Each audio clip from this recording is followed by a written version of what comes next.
Chittur mini civil സ്റ്റേഷനിൽ സ്വാതന്ത്ര്യ ദിനം ആഘോഷിച്ചു. സുമേഷ് അച്യുതൻ MLA ദേശീയ പതാക ഉയർത്തി.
വിദേശ അധിനിവേശം കഴിഞ്ഞ്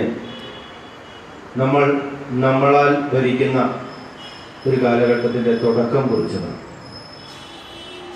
സ്വാതന്ത്ര്യം ലഭിക്കുക എന്ന് പറഞ്ഞാൽ അതേപോലെ തന്നെയാണ് വിവിധ നാട്ടുരാജ്യങ്ങളായി വിഭജിച്ചിരുന്ന ഒരു പ്രദേശത്തെ ഒരു കുടക്കീഴിൽ ഒരു രാജ്യമായി കാണാൻ അതിനുള്ള നടപടികളുടെ തുടക്കം കുറിക്കലും കൂടിയായിരുന്നു ഈ സ്വാതന്ത്ര്യദിനം. ഒരുമിച്ച് വിവിധ നാട്ടുരാജ്യങ്ങളെ ഒരു കുടക്കീഴിൽ ഇന്ത്യ എന്നൊരു രാജ്യത്തിൻ്റെ കീഴിൽ കൊണ്ടുവരാനുള്ള പ്രാരംഭ നടപടികൾ ആരംഭിച്ചതും കൂടെ ഈ സുദിനത്തിലാണ്. നീണ്ട 80 വർഷം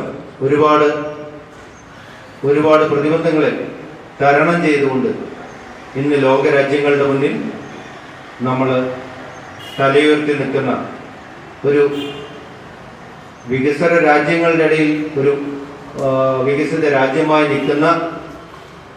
രാജ്യമായി മാറുന്നത് നമുക്ക് ലഭിച്ച സ്വാതന്ത്ര്യം നമ്മൾ കൃത്യമായി ജനാധിപത്യ പ്രക്രിയയിലൂടെ കഴിഞ്ഞ 80 വർഷവും നിലനിർത്തിയത് കൊണ്ടാണ്. ചിറ്റൂർ തഹസിൽദാർ ശ്രീകുമാർ സ്വാഗതം പറഞ്ഞു. ഹെഡ്ക്വാർട്ടേഴ്സ് ഡെപ്യൂട്ടി തഹസിൽദാർ രമേശ് നന്ദി പറഞ്ഞു. ചിറ്റൂർ ബോയ്സ് ഗേൾസ് സ്കൂളുകളിൽ നിന്ന് NCC സ്കൗട്ട് ആൻഡ് ഗൈഡ്സ് വിദ്യാർത്ഥികൾ ഉൾപ്പെടെ താലൂക്ക് ഓഫീസിലെയും വിവിധ വകുപ്പുകളിലെയും ഓഫീസ് മേലധികാരികളും ജീവനക്കാരും പരിപാടിയിൽ പങ്കെടുത്തു.